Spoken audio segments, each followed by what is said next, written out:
listening to the No Labels, No Limits podcast with best-selling author Sarah Box, where you get the inside scoop on the steps action takers and decision makers take to align their purpose to their principles and achieve their goals in business and life. We focus on the mantra, no labels, no limits, no excuses. And now, without further ado, please welcome your commanding coach with plenty of chutzpah and heart, Sarah Box. Hi there, this is Sarah, your host of the No Labels, No Limits podcast, and I want to thank you so much for joining us for another episode on a podcast all about shedding our limiting labels and beliefs so we can live our dreams and shine our lights in the world. This week, we are joined by Stacy DeVries. Oh boy, Stacy's got a story. She is the principal and a teacher for an online high school in British Columbia, and she enjoys Enneagram coaching on the side. So you guys know we're running a whole series on Enneagram, and Stacy comes at it from a little bit different perspective. Her specialty is teens and students who school at home. She also works with teachers and students, including those homeschoolers, and organizations that want to use the Enneagram in the workplace. She lives in the beautiful mountains of British Columbia, and when she's not overdoing life as an Enneagram 8, she enjoys cycling and camping in her VW van. My sister at heart. She's involved in projects that work with genocide widows in Rwanda, teaching them self-defense and grounding techniques to help with trauma recovery. And on top of that, she runs a school in a village in Uganda. Wow, this is a busy woman having an impact in the world. Today, I'm going to ask Stacy to share more, though, about why offering, those seemingly meager things that we take for granted, why that matters in the world, and then how we can move past our own struggles and thoughts of inadequacy and insignificant so that we can offer what we can, and then what happens when we do, and what she did and how she parlayed her 50th birthday into a hugely significant milestone and a life-changing event for herself and for others. So with that, let's welcome our guest, Stacy. Hey, Stacy. Hi, how are you doing? I'm doing great. I'm glad to have you on the show. I will tell you that when I read that you like camping in your VW van, it brought back memories of me. I actually lived in my van for a short period. You know, when you're like in your late teens and early 20s, and all of a sudden they go, you can't live here anymore. You've got to live somewhere. I'm going, okay, I'll live in my van. That worked for a couple of days until I could find a place to be. But anyway, what year is your van? And did you give your van a name? Of course I did. So she is a 1990 Vanagon Karat, so a weekender. I did not want to have the cooking facilities inside the van because my husband is 6'5" and that just won't work for him. So we have the queen size bed in the back and a table that lifts up, and we actually bought her on our 30th anniversary, which was around the time I was turning 50 as well. And so I named her Annie for the anniversary. I know it's like a dad joke. Oh, I like it. That's her name. Well, it's a good way to remember it though, right? Yeah, it's great. When you talk about, the memories and having to live in your van right now, it's like people want to live in their vans down by the river. I know. The times have changed. That's right. Times have changed. I remember I moved out. I think this is when I moved out of my house. So the van, I bought a 66 van used when I moved out of the house at 18, but I bought it when I was 16, right? Those prices, I paid $500 for this van. It was in great shape. Can you imagine that? And I named it Eddie for Eddie Haskell, like on Leave It to Beaver, because this van was perfect until he wasn't. Right, exactly. Right. So my boyfriend, we rebuilt the engine so that we could drive across Canada to go to the Montreal game. So that's how long ago that was. And then back through the States. But tons of great memories. And some roadside assistance. You have to have that. That's part of it. You have to join the club at some point. You do. And it's not like it wasn't computerized, so it wasn't all that difficult. You just had to put in the grunt and grind and grime to do it. Yeah, But that's right. anyway, I envy you having a van, and I may yet get one, but You should.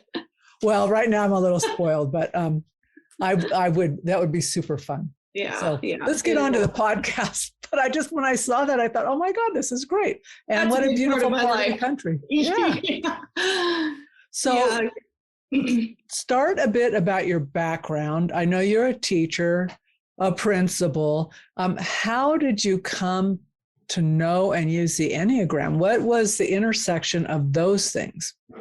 Yeah, so I grew up in Colorado, and when I turned 18, I moved to Canada, and we got married and lived a lot of our lives in Canada. And then we thought it would be nice to go back to Colorado for a little bit and be near my family. And so part of that transition was that my husband and I both worked for a therapeutic boarding school. So at-risk youth would come from all over the country and live on campus. And I was a teacher there, best job ever. And my husband was a therapist. And so part of the therapy was introducing the staff and the kids to the Enneagram. And so I kind of paid attention, and we had a couple of the books on the shelf, and I very quickly recognized myself. It's not hard to recognize yourself when you first start, because it's the number that you like the least, probably. Really looking for wisdom in parenting my own kids. But then I kind of put it on the shelf and kind of had it in the back of my mind. I knew that I was an Enneagram 8 without question. But I didn't really start applying the wisdom until about, I would say, 3 or 4 years ago. We did a book study of The Road Back to You by Cron and Stabile at work with our staff. And we each had to take a number and present it and learn about it. And it was so pivotal to my understanding, not only understanding myself deeper, but really seeing my family members and my coworkers. Just really kind of opened my eyes to things that I needed to change, and how, why my husband and I were having the same issues over and over again. And so it was so life-changing for me that I've always been interested in therapy or, counseling and things like that, but I just didn't have the gumption, being a middle-aged woman, to go back to school and get my, get my counseling degree. So my husband suggested, why don't you become an Enneagram coach? Because that's where it all started for you anyways. And I thought, that is brilliant. So that's what I did. I went through the training in typical 8 fashion, in record speed, and started building my business. So now that's kind of a side gig. I'm a little afraid to apply myself too much to it, because I know that it can blow up as quickly as I wanted to, and I still have to, pay attention to my full-time job. So it's been great though. It's very life-giving, and I eventually want to be doing that all the time, for sure. So you move it from being your side gig to your full gig, but over time. That's right. And something I can do from my van if need be. Absolutely. The best part about being location independent, right? Exactly. I love it. Let me ask you a question. When you guys presented it at your school, each, on your team numbers, were you presenting your own numbers or just a number, like you got assigned a number? We got to choose. We were not allowed to present our own numbers. So I presented for number 4 and number 7. And it was really fun, because I found some things that were meaningful to those particular numbers and incorporated them into my presentation, with, music and art and those kinds of things for the 4. And then for the type 7, we had fake margaritas and salsa, and talked about the enthusiasts. So yeah, I can't even remember who presented my number. I'm sure I had a lot of things going on in my mind about what I wanted to say about it, but I probably held my tongue pretty well, I would think. Well, I really like your approach to doing that, because it forces you to learn too, right? You're knowing about yourself, but you're also considering other numbers, which that really is that connection zone when we can understand one another after we know ourselves. Yeah. So we're not fixing the world. Right. Right. Yeah. I do want to ask you a question that I ask all our guests. So I'm going to back you up just a second. Sure. Now, given that you're working and doing this, is there something that you do every day that keeps you focused on your own big goals and dreams so that you don't get pulled off of Stacy? I thought a lot about this question, and I have tried really, really hard to do the things that I know a lot of people do: meditation, journaling, yoga, and I just cannot sit still long enough to do those things. I really give it a good try, but then 5 minutes I'm kind of done. So I need to, because I'm in the gut triad and I live out of my body, I need to be doing physical things. So I get outside and I walk for 5 miles. I, of course, ride my bike, which we'll get into later. My bike is my happy place, and I have a great trail right up by my workplace. So I'll just hop on my bike and go up there. And I just like to let my mind just go wherever it's going to go. I laugh at myself with the things I think about, but that's really what I have to get outside. Even when it's really cold, I just find that is one of the best things for me. And I think the other thing is that my husband also works from home, and I rely on him for just kind of a daily grounding. And when I start to get too worked up about things, or have what I know is the wrong perspective of something, but I'm not sure why, he is a great sounding board, very, very wise man. And so I rely on him a lot in our time together too. Well, I think that's perfect. It's so funny. People often think they have to do the meditation or whatever. Yeah. I know for me, well, I've tried. I do that, but I do it sporadically. But I will say, like you, the one thing I do every day is I'm outside. Yeah. There are very few days. So when the weather's cold and I've got sideways winds, like really pounding winds, mm-hmm. I'll wimp out a little bit because I just that core bone chill, right? Or when when I can't cover my whole face. Right. You know what? We might have to do inside things. Yeah, do something. But that is so powerful to do that, and it's so connecting. Oh yeah, nature and it's so powerful to be outside. So I appreciate that. Yeah, I agree. It's the best. It's the best thing for sure. And plus, you can listen to podcasts and be productive and feel like you're learning or something at the same time. So I usually am listening to a podcast or a book. Yep. And talking to my dog at the same time, so he doesn't feel ignored. Yeah. So I do want to go back to the question that I told folks that I was going to ask you, and that is, what is it about doing those small things, or what you call in your words, the meager things, right? The seemingly meager things. Why do you say that matters? Well, because that's all we have to offer, really. Most of us can't be great people. We can't offer great things. We're not famous. We don't have a lot of money necessarily, and our bodies might be falling apart, or there's nothing spectacular about most of us. And so all we have to offer, and myself, all I had to offer, or all I have to offer, is the small things. And Mother Teresa, of course, is the one who said we can't do great things, but we can do small things with great love. And so that is where I try to, that's the space in which I live. Yeah. So when you say small things, so now I'm thinking about the Enneagram, right? And for some of the numbers, small things are still going to be big things for other numbers, right? They're going to go, Yes. What? I can't do that.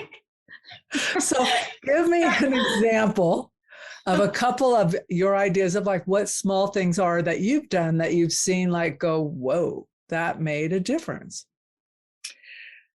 That's a great question. And I appreciate what you're saying about the Enneagram, because my small things, an 8's small things are usually things that other numbers see as they're big. They're big. And they don't necessarily start that way, but they end up, taking on a life of their own, which is what happens in my life. But I would say to not be a big thing, that turns into a big thing like a trip around Uganda, which we'll talk about, but just listening to people and trying to empathize with them. And as a teacher, I've had a lot of opportunity to just listen and empathize and allow space for people to be themselves. And then people will come back to me later and say, you have no idea what this conversation meant to me. I had a girl from a youth group contact me just a couple months ago, and she wasn't even a regular attendee in my group. But she said, I watched how you parented and I watched how you lived your life. And now I foster kids and I'm just trying to be like you. And I couldn't even really remember her last name. And so I think that the things that we have, when we just offer ourselves to other people, as a listener, I've seen that that's probably one of the most significant things in my life, is just how that has increased into things and reaches that you have no idea that are happening. Yeah. Well, and sometimes you may never know. What a great Exactly. blessing that she came back and shared that with you. Yeah, that doesn't happen very often, but yeah, that was it. I was astounded. I was just totally blown away. Well, that's what I think of when you think about like the quote unquote meager things, depending on who you are and your personality, those are usually the things that you take for granted, right? Mm-hmm. So when people say, well, you can get things done, right? When you say, I'll take on something small, but it becomes this big thing. Well, for other people, like that's just how you operate. You're very fast, your mind works. And other people are going, well, I don't know, but thank goodness she did that, because as a result, X, Y, and Z happened. And you may have, that's just a normal course of the day for you. Mm-hmm. Yeah. And that is a part of my number that I really grew into being proud of, and learning, along with all of the garbage that comes with being an 8, because there's garbage with every number. Man, there are some really great things that also come with every type. And 8s, and I'm not saying 8s in particular, but 8s do pretty big things. And that was one thing that I had to grow into being proud of. And kind of the flip side of the coin, right, is the passion and the intensity can harm people, but it can also help people if you're healthy and you start applying it in the right way. So what do you mean when you say healthy, so that our listeners get a sense of what you're talking about? Well, when I'm healthy as an 8, I allow other people space in the room. And my husband's going to laugh when he listens to this, because he's like, can I get some more of that? We have this conversation on a regular basis. Well, he lives with you. He gets to see your blind spots, Exactly. Yeah, I think it's creating space for people and giving grace to people and allowing them to not be me. Allowing them to not do things the way that I do, or as quickly as I would do them, or think the way that I do. Yeah, I don't know if that makes sense, but. Well, it makes perfect sense. A couple of my favorite people, and I didn't know their Enneagram types until fairly in recent history, like the last 2 or 3 years, but they are super accomplished women, very caring women. And boy, when they just start and things around them start happening, right? It's like, here we go. And people follow. Yeah. But I do know both of them have had pushback there, and they don't come across. I mean, their energy is really great, but I like that energy, right? I'm comfortable with that energy. But I do know for other folks, and I've heard them each described as they're kind of intense. They're kind of scary, right? But they are the kindest people. And thank goodness they're around, because things have changed because of both of them. 2 different geographic areas. They have changed their communities because of that. And similar to you. So yeah, I love those 8 women. We do bring that intensity. But yeah, certain numbers definitely are going to be more receptive to that than others. So Can you share a little bit about maybe how, well, actually, let's go back. I'm sorry, I'm changing my mind. Let's talk about your bike and your 50th birthday, and then I'll pull off of that. Sure. So I love my bike. Her name is Wednesday. I named her as well. She she's a fat bike. So it's the kind of bike that's designed to ride in the winter. And I bought her because I needed to train in the winter. And then we switch out and put smaller tires. So she is one of my favorite possessions because she's just become a friend to me. And part of that growth to become that weird about my bike was all about that trip that we did. And do you want to get into that right now, or? Absolutely. Okay. So I was turning 50 a few years ago and wanted to do, some people go to Hawaii and they have a big party. And so I wanted to do something significant, but I'm really, really introverted. And so I didn't want it to be a party or something per se. I thought, well, why don't I use this platform to do something for someone else? And because both my husband and I love riding our bikes, he more than me, he's way better than me, but we love our African friends. We've been to Africa a few times and we have ties there. And so we kind of, in my mind, all of a sudden it was like a light bulb moment. It's like, why don't I go for a really long bike ride in Africa and raise money for the African children that can't afford to go to school? And I didn't really realize what I was saying, but I made it, I made it Facebook official by announcing what we were doing. And then there was no stopping. There was no going back. And, I'm not going to say I'm doing it and then not do it. So it just took off from there. So we spent about 2 years training and raising money. And we ended up raising over, I think, $45,000 before we left, and which was more than enough to pay for these 50 children to go to school for the year. And then we loaded up our bikes and all of our gear, and we had a route planned out, and we flew over there and spent 2 months, 50 days riding our bikes around the entire country counterclockwise, and just immersing ourselves in the culture and with the people. And we're both, like I said, we're both extremely introverted. And I would say Uganda is probably the most extroverted country on the planet. And so the biking was actually ended up being the easy part. It was the social aspects of having to wave and say hi to everybody. And you could not stop your bike to rest without a crowd gathering around you and asking questions and wanting to touch your hair. Well, my hair for sure, and the bikes and the gear. And so that part was really draining, but there was just so many interesting things to look at and hear and see and smell that it just made the days go by super fast. What was your most memorable, do you have a most memorable from that 50 days? I know that's a tough question. No, for sure. I do. Before we left, there were a lot of people saying, aren't you afraid? Like, you're stupid or you're crazy. And why are you doing this? And it was just out of not being educated, I think, about what it's like over there. And we kind of knew a little bit about what to expect. And yes, we were going through areas that did have cannibals and, wild animals that are dangerous and things. But my 8-ness just kicked in as far as me living in denial and not being afraid that we just went for it. So there was one moment though where probably one of the scariest times on the trip for sure for me.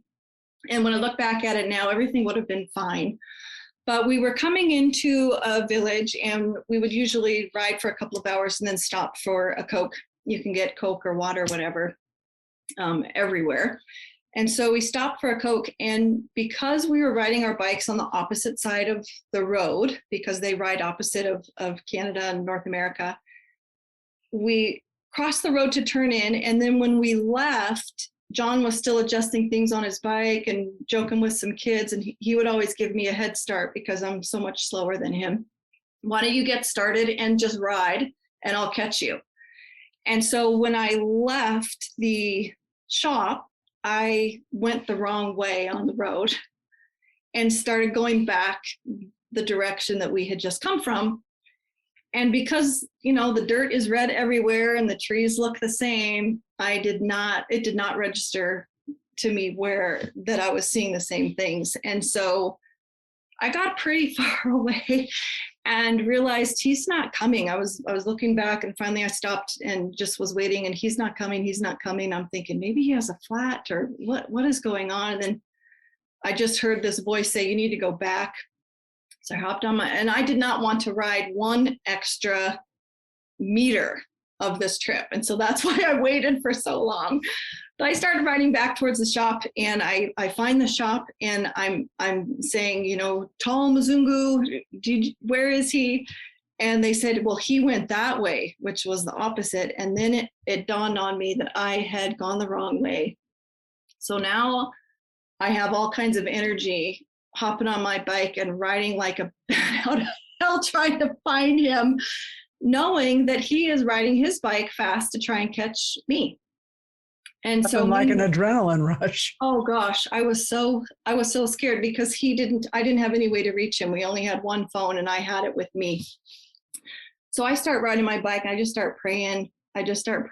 And I'm looking and scanning, and there's just colors and everything, everywhere. But because he's the only tall white guy in this whole, side of the country at this time, I figured I would be able to see him pretty easily. And I couldn't find him. And finally, I got to the intersection where we were going to have to turn. And it was really busy, all kinds of just cows and people and bikes and everything. And then I see him coming back towards me with this look on his face like, I am going to kill you right now. I felt so stupid and so sorry because he had been chasing me down and he's like, wow, she's really kicking ass here. She's going so fast. And then it dawned on him, no, so he started asking people, have you seen, this lady with red hair? And he's trying to motion with his hands and they're saying, no, haven't seen her. So then he knew I was behind him. And so we ended up meeting right at the intersection where we had to turn, like just in time. If I would have gone past that, then we would have missed each other completely because he would have, gone down that road. So it was a God thing that we met up. And he didn't talk to me for a little while after that. You were on bikes and he could just dispel his energy riding. Yeah, it's good for that. Definitely it's good for that. So that was probably the most memorable, a scary moment that we had, but there were lots of other memories just learning about their culture and some of the horrific things that have happened in that country with Idi Amin and Cody. And so it was definitely the trip of a lifetime. It's hard to say just one memory besides that one that stands out because it was all so good and we didn't have any mechanicals and we felt safe. So it was just an amazing, amazing experience. I felt so honored and blessed to be able to do it. Just think about all the stories the Ugandans had about that crazy tall guy with the woman with the crazy red hair, right? Oh, yeah. We were at the store and these two people came. I know. And this one guy, we were kind of at a station where there was lots of hubbub and people it was always gathering a crowd. It was could get to the point where it was intimidating and we would just say, okay, let's just get on our bikes and go, even though we're not rested. And there was one point where there was probably around 20, 25 men starting to close in on us and looking at our bikes and trying to look at the different gear.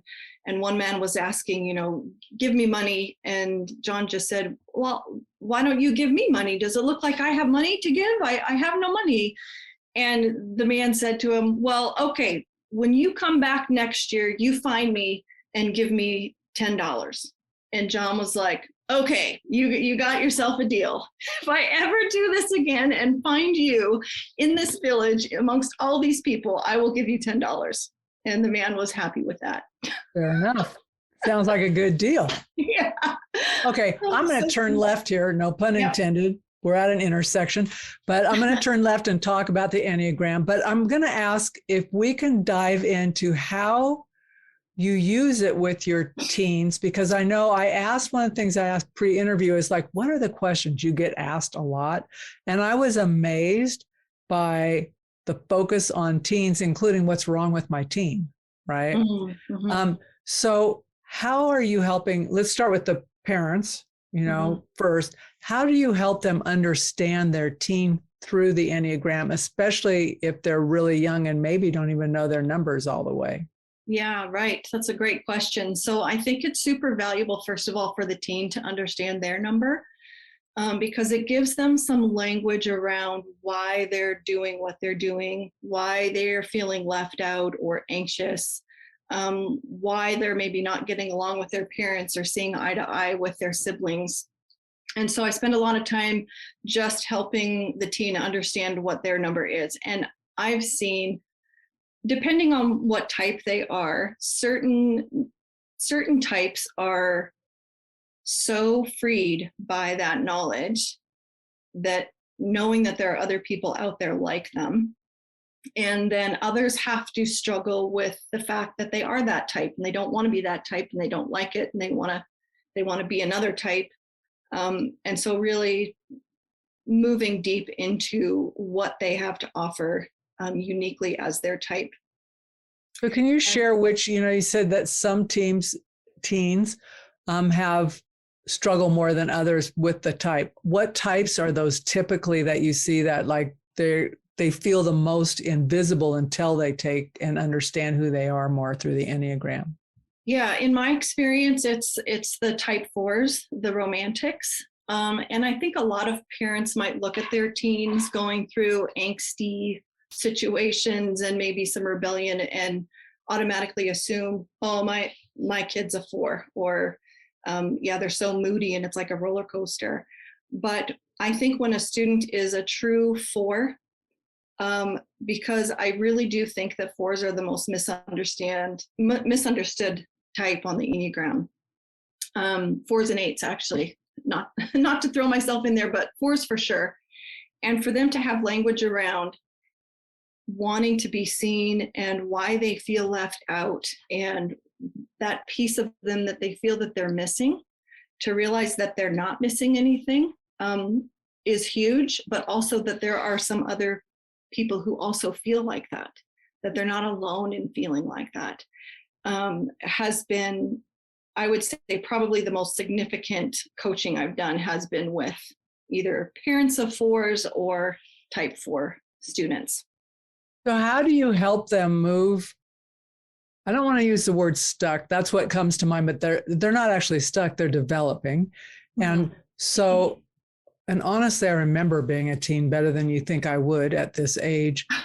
It was, well, and I always crack me up. People say, that's the best time of life. And I'm going, have you like forgotten how tough it is to be a teen? Oh gosh. No, it's tough. It stunk. I thought looking back, I would have said that I was a 4 as a teen, but now I know I was an unhealthy 8, but looking more like a 5. But yeah, it's tough. There was nothing fun about it for me. So I think that's why I really love working with teens so much, is because I know it can be horrible. So pretend I'm a 4, and it's new to me. I have no clue what it means to be a 4, but you've helped me understand that's who I am. What special gifts do you tell me that I have, and what direction do you point me so that I can grow into my stronger, more whole self as a 4 and be more self-accepting? Mm-hmm. The thing that I love about the 4s in my life is that they are the safest place to be sad. They are not trying to talk you out of negative emotions. They're not trying to spiritually bypass what you're feeling. They will sit there with you for as long as you want.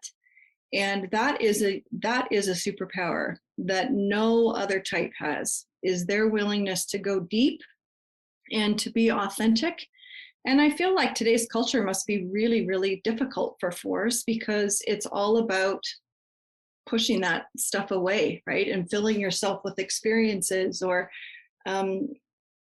putting on this facade that everything's great on Instagram. And these fours are slowly dying watching this world be so inauthentic.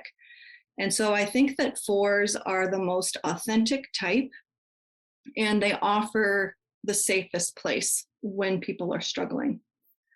So when you help a four get stronger, talk to the audience a little bit about what direction they go. So we talked about, like when you were saying you go to your low side of 5 when you're not doing well. Mm-hmm. Right. So for a 4, what does that look like? Because I'm imagining there's a young 4, or maybe a parent of a 4 trying to figure it out, but help me understand what, if I were the parent of a 4 and they're struggling, what would I be seeing? And are there ways or words I can use to help them not get out of their feelings, but also not feel so alone? Like where's their strength or their growth path? Right. I think the biggest thing, if you hear nothing else, audience, or if you're parenting a 4, is to just listen to them first, and give them space to feel their feelings. As an 8, I typically would try to talk my kids out of their feelings a lot because I'm feeling repressed, and I'm a doer, so what are we going to do about this? And your 4s are not looking for you to do anything for them. They really just want you to acknowledge that situations are hard, or that this stinks that I didn't get invited to this party, and not try to fix it. Just allow them space to feel that, because chances are they're going to move out of it more quickly than you will if you pick that up. The direction, so an unhealthy 4 will probably, an extremely unhealthy 4 might be teens that struggle with self-harm, or just totally secluding themselves, becoming a martyr, those kinds of feelings, and talk about martyrdom and nobody loves me and I'm so different. And they're very, very complicated types. They've got a push-pull thing happening where they really want to be a part of something and at the same time want to be unique and not like the group. And so it's just as confusing for them as it is for the parents, for sure. I'm not sure if that answered all of the parts of your question there. Well, it was a compound question, not very fair to ask, but you did answer them. Could we talk about a couple other numbers that you frequently work with or see teens, I think teens like who are questioning. Mm-hmm. Mm-hmm. Going back to, I remembered one other thing I wanted to say, and this can apply to all of the teens, is the whole practice of the cognitive behavioral therapy. And I'm not a therapist, I don't pretend to be, but I have found that looking at thought distortions with teens, it has been pivotal in helping them understand when they are catastrophizing or when they have all or nothing thinking. And I find that the 4s that I have coached struggle with those lies more than other types, somewhat more than other types. I think we all could read through the cognitive distortions and recognize ourselves in many of them. But work around the cognitive behavioral therapy would be a really strong suggestion if you're parenting a 4 who's struggling. Other things that I've seen would be around, sorry, you're going to have to maybe cut this part out. You're going to have to repeat your question again for me. So pick a different number. Yeah. Pick a different number of teen, and then share with us some of the things we might see them trying to figure out or understand more about themselves. It might look like they're struggling, but it's going to look very different than a 4, right? Right. So what might that look like? What number is it? Okay. And then if I'm a parent, what's one thing, not everything, but one thing I can do to help my teen feel, recognize them, whatever, so that they're more confident and feel less inadequate? Yeah, sure. So I've coached a lot of type 9s, and those are the peacemakers. And I think as a teen, what that looks like in an unhealthy place is numbing themselves. And so that could be video gaming, it could be sleeping, it could be It could be actually anything. It could be reading a book. It could be practices that from the outside don't seem so harmful, and probably practices that a lot of us should be doing on a regular basis. But for a 9 who's kind of falling asleep to themselves, and by that I mean they are either merging with their friends and losing their own identity in the process, or they are just done with change and they don't want any kind of conflict in their family or with their friends. And so they just kind of fall asleep to what they actually want in their lives. And so for parents, I would say one thing that you can do if your 9 is struggling is to encourage them to get 1 or 2 things done that day that's on their list. It could be something as small as making their bed in the morning. It could be as big as finishing that project that they've been procrastinating about for a couple of weeks, and it's due tomorrow and it's midnight. So just kind of having your finger on the pulse if you're seeing your teen withdraw in a way that's new. And they actually have many other things that they should be doing just as part of their daily lives, to just pay attention and help them set some small goals for themselves of just getting one thing done at a time. Will a 9 teen be receptive to that, or will they feel that you are intruding?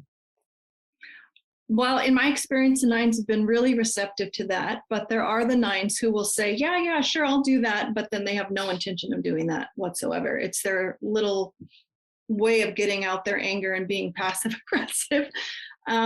So I would make sure that you have a plan with some accountability with your 9, so that they can't just basically lie to your face that they're going to do it, fully knowing that they're not going to do it. Yeah. Yeah. And I think, it's tough. Sometimes we have patterns, ingrained patterns, or repeating patterns in a family. And so they're going, yeah, you've always told me that. I haven't had to do it. So it may take more than one attempt. Oh, for sure. It's a process, I think. Over and over again with everything you're doing with your teen is a process. None of this is going to happen overnight. And I mean, when we worked at the boarding school, a lot of parents would be dropping their kids off and saying, I want you to fix them. And it really is a mindset of realizing that these kids aren't broken. They don't need to be fixed. They need to be understood and then developed into their healthiest version. But there's nothing broken about, there's nothing broken. We're just doing the best we can with the traumas that they've experienced and moving. That's why the Enneagram is so great, because it's like this compass that just points to where you're at and where you're moving and where you could potentially go if you do some work on yourself. And that's why I just find it such an invaluable tool for insight into teens, especially. Well, and as you said, it's like you work on yourself. So fixing my kid is not on that list. No, and you don't want to say to the parent, well, what did you do to them? What did you do to them in the first place? That doesn't really build relationship. No, that's something an 8 would blurt out, right? And then regret it later. But and then go, I hope that wasn't out loud. Yeah, exactly. Did I say that out loud? Yeah, no, but not again. Well, but it's, and we can joke about that, but there are, and I've shared this before on the podcast, that there are organizations I work with that want their personnel issues, quote unquote, fixed, and they're people, right? So it's not a quick fix, and there's often many contributing factors. And some things need a therapist, right? Absolutely. In conjunction with the great work of self-awareness and reflection that the Enneagram can provide. Mm-hmm. A lot of my clients are actually going to therapy as well. But whereas therapy kind of looks at the past and maybe things that have happened to them, the Enneagram's all about who you are and who you could become. Yep. And so it's much, it's more light, it's kind of like a friend that's coming along and saying, hey, I know that this is kind of who you are, but this is who you could be. How can I help you get there? Yep. And that's such a great orientation, right? What's possible? I love that question. Yeah. What would be possible? Yes. What would be possible if I were not believing these limiting thoughts, or if I was doing those meager acts? Right? And I think about when you said that, like they may seem small to make your bed, but it sets your frame. It sets the day, right? I've accomplished this. And boy, when I look back and it's made well, I feel good. And I know, like, there are days you're in a rush and you go, and I've walked away thinking that's good enough. And then I look back and I'm going, not good enough, because I'm not going to appreciate it when I try to get into it tonight. Exactly, right? When you come back to it, you're like, oh, why didn't I make it? I kind of like getting into my bed when it's made. I love it being made. And most often, my husband makes it, and I'm not going to make my bed worse than he makes it. So a little competition there. But I'm not, all joking aside, that does set the frame for the day, right? When you do those tiny little things, or you listen to a friend, or you try to understand your teen more. And do you find that has changed how you teach in school as well? Yeah, I find that I teach English and phys ed, so there's completely different agendas in both. But I find that really good advice for my students around that piece of offering what's meager or starting small is just get this piece done, and then it builds, and then their confidence builds over time until all of a sudden the essay is done and the project is done. And then always taking that time too to go back and reflect, what are you most proud of from this year? And it inevitably every single time is they pick the one that was the hardest for them to do. It was the Shakespeare unit, or it was the poetry book I had to write.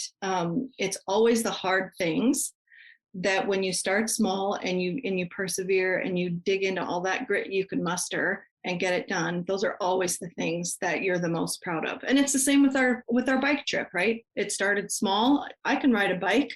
I can tell people and probably raise some money, and then it turns into something huge, not because of anything I've done, but because of what other people are willing to give and add to it, and because God completely had his hand in this trip from the beginning, for sure. So that leads me to my second to last question. You said, this is a quote from what you shared with me, which is, it's all about the loaves and fish offering. So how does that play out in your daily life? Oh, every day. Like I said before, that's all I have to offer is this really meager sack lunch. And I find that if I bring that sack lunch with me wherever I go, and I look for opportunities of who needs for me to share it with, then it can just be little things. It can be helping someone at the grocery store, or encouraging someone at work who I know is having a hard time, or writing someone a card, or sending a text. And so I just try to keep in mind that when I say yes to things, even though they feel like they could, blow out of proportion and be hard, saying yes to the little things up front opens that door at least. And then God can do what he wants to with my loaves and fish. If he doesn't want to grow them, that's fine. There's only a few people eating. But if he wants to feed, 10,000, then he can do that too. All right. So my last question for you is, what is the best way for folks to get a hold of you? I know that you're doing this as your side job right now, but my bet would be there's people going to say, I need to talk to Stacy about my teen, about my teaching, about homeschooling. So what's the best way for folks to connect with you?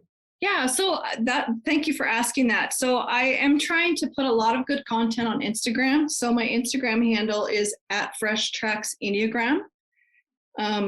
I like the idea of the fresh tracks kind of, going into uncharted territory.